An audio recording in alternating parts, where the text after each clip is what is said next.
Hey Magic TikTok, today we're taking Tron for Life's request of looking at what else but Tron, specifically the mono blue version. But before that, I'm going to talk about the Tron archetype as a whole. That all starts with one simple equation. Every single Tron deck is built atop Urza's Mine, Tower, and Power Plant. Individually, they only tap for a single mana, but when combined, they tap for a collective total of 7 colorless mana. This exponential mana production allows you to play big spells like Eldrazi's, Wormcoil Engines, Walking Ballistas, Ugins, and Karns. Seriously, it's enough mana to make an elf player jealous. Which is why it's so important to assemble all 3 pieces onto the battlefield, kind of like you're assembling Voltron, which is what the name of the deck stems from. But we also have Voltron decks which center around equipment and auras.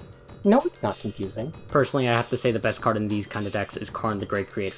It allows you to pull any artifact card from your sideboard for any situation. But in order to do all these cool things, you need to actually have all 3 lands on the battlefield, which means your opening hand needs to have at least some kind of path that will lead you to eventually assembling Tron. If it doesn't, you may as well mulligan. Most of the time, you're going to assemble Tron pretty easily. Other times, it may just be easier to admit that your pet deck is bad. Never.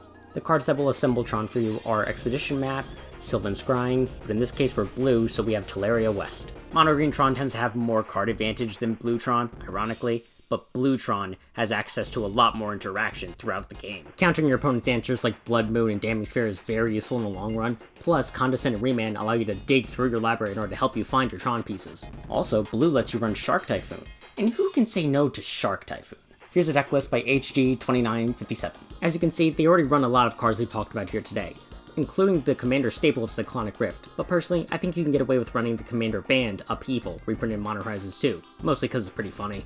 Mono blue Tron might not be as fast as its green counterpart, but any seasoned Magic player will tell you that it's not going to go down without a fight. Now, if only they knew how to do math.